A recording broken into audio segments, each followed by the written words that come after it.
नमस्कार, जीजी न्यूज में आपका स्वागत है। मैं हूं रमा त्यागी। शुरुआत कर लेते हैं हेडलाइंस के साथ।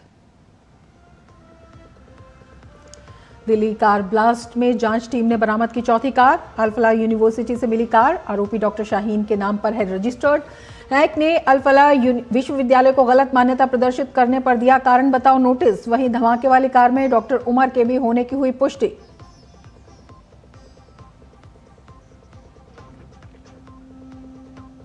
कानपुर से भी जुड़ रहे हैं दिल्ली ब्लास्ट के तार। कानपुर के हृदय रोग संस्थान के कार्डियोलॉजिस्ट को साथ ले गई एटीएस। लंबे समय से शाहीन और उसके भाई के संपर्क में था अनंतनाग का रहने वाला डॉक्टर आरिफ।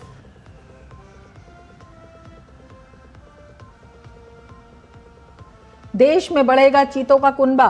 बोत्सवाना में राष्ट्रपति द्रौपदी मुर्मू के समक्ष औपचारिक रूप से सौंपे गए 8 चीते जल्द ही लाए जाएंगे भारत।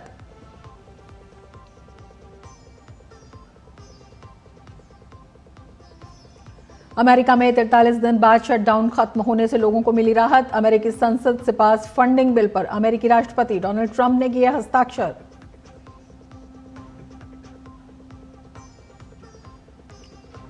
और एशियन आर्चरी चैंपियनशिप में भारतीय तीरंदाजों का कमाल। अभिषेक वर्मा और दीपशिखा की जोड़ी ने कंपाउंड मिक्स टीम इवेंट में जीता स्वर्ण। वहीं महिला कंपाउंड टीम इवेंट में भी भारत को स्वर्णिम सफलता।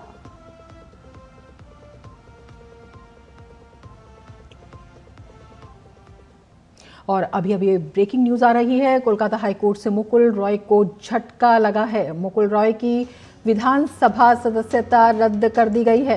दल बदल विरोधी कानून के तहत ये सदस्यता रद्द हुई है। भाजपा से जीतने के बाद तृणमूल कांग्रेस में शामिल हुए थे मुकुल रॉय की विधानसभा सदस्यता रद्द कर दी गई है। दल बदल विरोधी कानून के तहत ये सदस्यता रद्द हुई है। मुकुल रॉय की विधानसभा सदस्यता रद्द कर दी गई है। भाजपा से जीतने के बाद तृणमूल कांग्रेस में शामिल हुए थे मुकुल रॉय और उनकी विधानसभा सदस्यता रद्द कर दी गई है। कोलकाता हाईकोर्ट से मुकुल रॉय को झटका मिला है। इस मामले में और ज्यादा जानकारी के लिए हमारे संवाददाता कोलकाता से जुड़े हुए हैं प्रसन्नजीत बख्शी हमारे साथ जुड़े हुए हैं।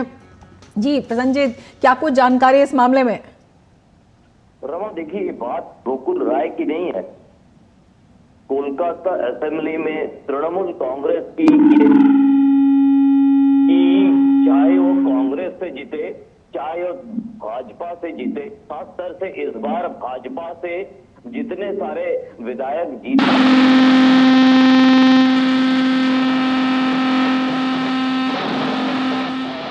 लोग दिखा के जैसे भी हो विधायकों को तृणमूल में शामिल करना ये ममता बनर्जी का एक पुराना खेल है।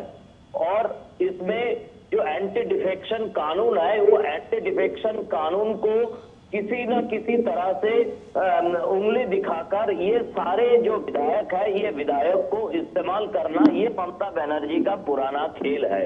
अभी भी जो 70 विधायक 2021 में भाजपा की तरफ से जीत से 8 विधायक को बिल्कुल, मुकुल रॉय की विधानसभा सदस्यता रद्द कर दी गई है और दल बदल विरोधी कानून के तहत ये सदस्यता रद्द हुई है। कोलकाता हाईकोर्ट से बड़ा झटका इसे लगता हुआ दिखाई दे रहा है। बहुत शुक्रिया प्रसन्नजीत तमाम जानकारी के लिए। दिल्ली के लाल किला ब्लास्ट मामले में जांच एजेंसियों ने अपनी कार्रवाई तेज कर दी है। पुलिस को बड़ी सफलता मिली है। अल-फलाह विश्वविद्यालय से संदिग्ध एक और कार बरामद की गई है। ये कार ब्रीजा है और आरोपी शाहीन के नाम पर रजिस्टर्ड है। पुलिस इस कार की तलाश कर रही थी। जांच में सामने आया है कि ये कार ब्लास्ट के दिन आसपास के इलाकों में देखी गई थी। माना जा रहा है कि ये वाहन ब्लास्ट से जुड़े नेटवर्क की कड़ी हो सकता है। फिलहाल कार को जब्त कर लिया गया है। वहीं पुलिस शाहीन और उसके सहयोगियों से पूछताछ कर रही है।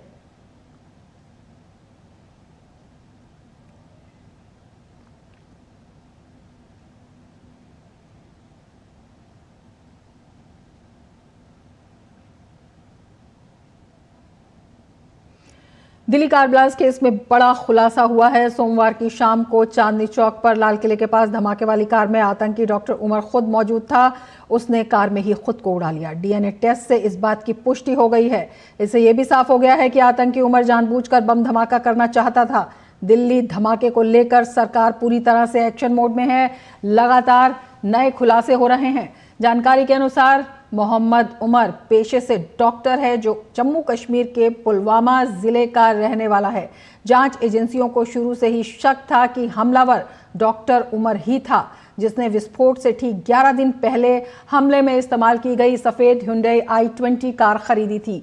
वो फरीदाबाद के व्हाइट कॉलर टेरर मॉड्यूल का प्रमुख सदस्य था और फरार चल रहा था। पुलवामा के समूरा निवासी उमर के परिजनों से दिल्ली पुलिस की स्पेशल सेल ने पूछताछ की। उमर की मां और भाई ने डीएनए सैंपल दिए थे, जो ब्लास्ट में इस्तेमाल कार के मलबे से मिले अवशेषों से मैच कर गए। इससे स्पष्ट हो गया कि उमर ही कार चला रहा था। दिल्ली में हुए ब्लास्ट में इसी कार का इस्तेमाल किया गया। उमर पर फरीदाबाद टेरर मॉड्यूल से जुड़े होने का शक भी है। धमाके वाले दिन शाम 6:22 पर यह कार लाल किला पार्किंग से बाहर निकली और लाल किले की तरफ आगे बढ़ी। करीब 24 मिनट बाद यानी 6:52 पर रेड लाइट के पास चलती कार में धमाका हुआ। धमाके में अब तक कई सीसीटीवी वीडियो भी सामने आ चुके हैं। तो तमाम खुलासे हो रहे हैं और तमाम कड़ियों को भी जोड़ा जा रहा है। दिल्ली ब्लास्ट में बड़ा खुलासा हुआ है और पूरी तरह से तमाम जांच एजेंसियां संयुक्त रूप से इसमें काम कर रही हैं। राष्ट्रीय मूल्यांकन और प्रत्यायन परिषद ने फरीदाबाद स्थित अल फलाह विश्वविद्यालय को अपनी वेबसाइट पर गलत मान्यता प्रदर्शित करने के लिए कारण बताओ नोटिस जारी किया है। ये विश्वविद्यालय दिल्ली विस्फोट जांच के सिलसिले में जांच के घेरे में है। अधिकारियों ने बृहस्पतिवार को ये जानकारी दी। नैक ने अल फलाह विश्वविद्यालय को नोटिस जारी करते हुए कहा कि उसने पाया है विश्वविद्यालय ना तो नैक से मान्यता प्राप्त है और ना ही मान्यता के लिए आवेदन किया। परिषद ने विश्वविद्यालय से स्पष्टीकरण मांगा है और निर्देश दिया है कि वो अपनी वेबसाइट और किसी भी सार्वजनिक या वितरित दस्तावेज से नैक से जुड़ी सभी मान्यता संबंधी जानकारियां हटा दें।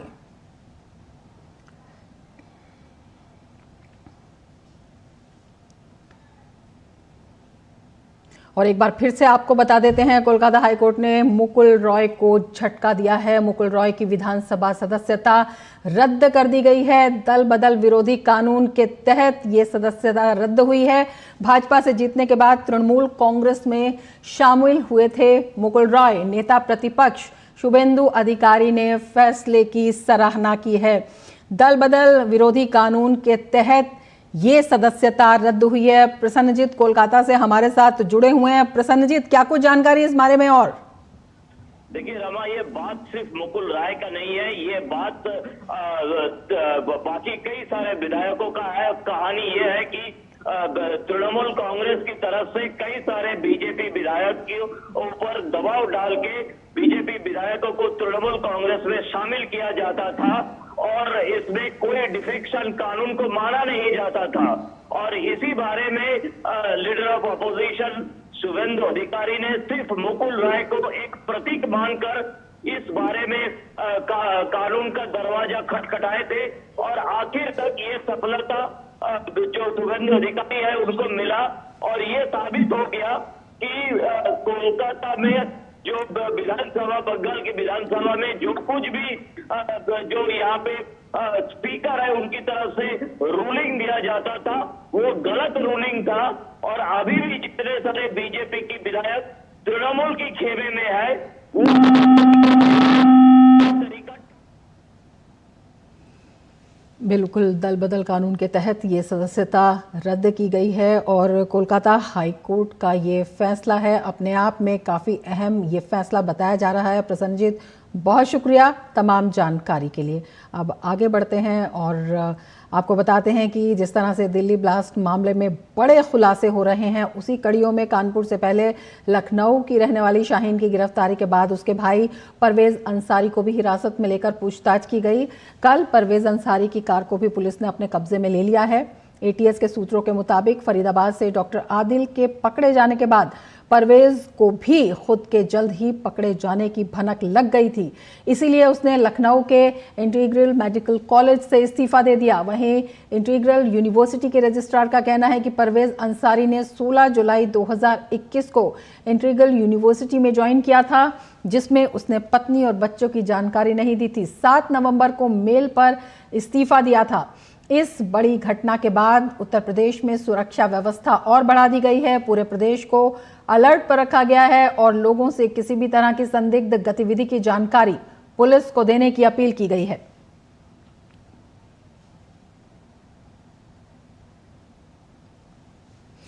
दिल्ली में हुए कार ब्लास्ट के बाद से ही देश भर में पुलिस लगातार तलाशी अभियान चला रही है। इसी क्रम में जम्मू कश्मीर में आतंकवाद के खिलाफ कुलगाम और शोपिया जैसे इलाकों में तलाशी अभियान चलाया गया। इस कार्रवाई का उद्देश्य पाकिस्तान से सक्रिय जम्मू कश्मीर के मूल निवासियों के रिश्तेदारों की संदिग्ध गतिविधियों का पता लगाना, संदिग्ध व्यक्तियों के बारे में जानकारी जुटाना और संवेदनशील क्षेत्रों में सुरक्षा कड़ी करना है। कुलगाम में प्रतिबंधित संगठन जमात-ए इस्लामी के खिलाफ भी बड़ा एक्शन हुआ है। इसी बड़ी कार्रवाई में कुलगाम पुलिस ने जिले भर में 200 से अधिक जेईआई ठिकानों पर छापे मारे। वहीं पुलिस ने शोपियां जिले में जमात-ए इस्लामी के सदस्यों और ओवरग्राउंड वर्कर्स समेत संदिग्ध राष्ट्र विरोधी तत्वों को निशाना बनाकर व्यापक तलाशी अभियान शुरू किया है। पुलिस ने कहा, इस अभियान का उद्देश्य क्षेत्र में विध्वंसक गतिविधियों पर अंकुश लगाना है।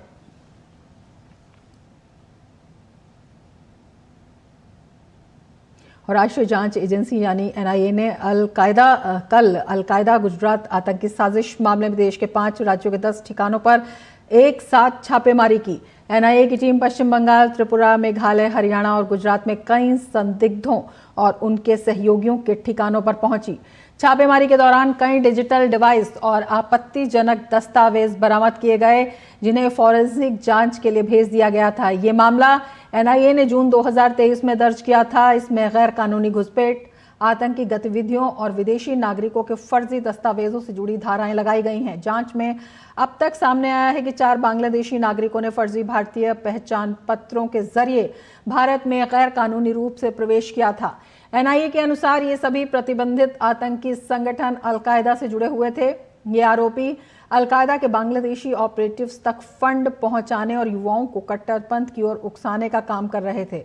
गौरतलब है, 10 नवंबर 2023 को एनआईए ने इस मामले में 5 आरोपियों के खिलाफ चार्जशीट अहमदाबाद की एनआईए स्पेशल कोर्ट में दाखिल की थी। एजेंसी अब भी इस नेटवर्क के अन्य संपर्कों, वित्तीय चैनलों और सीमा पार कड़ियों की जांच कर रही है। और बुलेटिन में फिलहाल लेते हैं एक ब्रेक। आप देखते रहिए डीडी न्यूज। देखिए सबसे सटीक नतीजे जनादेश 14 नवंबर दिन भर सिर्फ डीडी न्यूज पर। जब देश पूछता है, जवाब देना पड़ता है। शाम 5 बजे बजती है सवालों की घंटी और लगती है वो पंचायत जहां मुद्दे टलते नहीं और कोई जवाब अधूरा नहीं रहता। आपको इतना बुरा लगा सवाल, मैं इसको दूसरे तरीके से पूछ लेती हूँ। मैं इसको दूसरे तरीके से पूछ लेती हूँ। यहाँ दलीलें नहीं, सच्चाई गूंजती है। मैं रीमा पराशर लेकर आती हूँ देश का सच आपके सामने।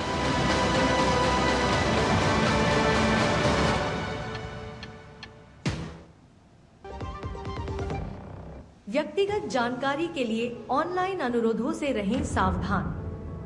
कुछ भी जानकारी देने से पहले जरूर सोचें। कोई भी वैधानिक कंपनी फोन या इंटरनेट पर आपसे निजी जानकारी कभी भी नहीं मांगती। इसलिए ऐसे कॉल या ईमेल आने पर अपनी जानकारी देने से पहले समझदारी दिखाएं और सावधानी बरतें।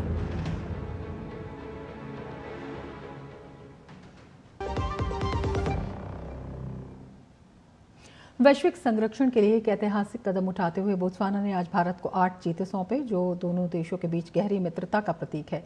राष्ट्रपति द्रौपदी मुर्मू और बोत्सवाना के राष्ट्रपति डुमा बोको ने गबरोन के पास मोकोलोजी नेचर रिजर्व में आयोजित इस समारोह में हिस्सा लिया।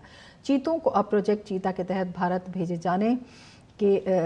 जाएगा। इसका उद्देश्य 1952 में भारत में विलुप्त हुई इस प्रजाति को पुनर्स्थापित करना है। कूनों में पहले से ही 26 चीते मौजूद हैं। बोत्सवाना की ओर से उठाया गया ये कदम भारत के वन्यजीव पुनरुद्धार प्रयासों को बढ़ावा देने में अहम भूमिका निभाएगा। गौरतलब है कि राष्ट्रपति द्रौपदी मुर्मू और उनकी बोत्सवाना समकक्ष डूमा बोको के बीच संयुक्त प्रेस वार्ता के दौरान इसकी घोषणा की गई थी। प्रोजेक्ट चीता एक अनूठी पहल है जिसका उद्देश्य दशकों बाद चीतों को भारत में फिर से लाना है।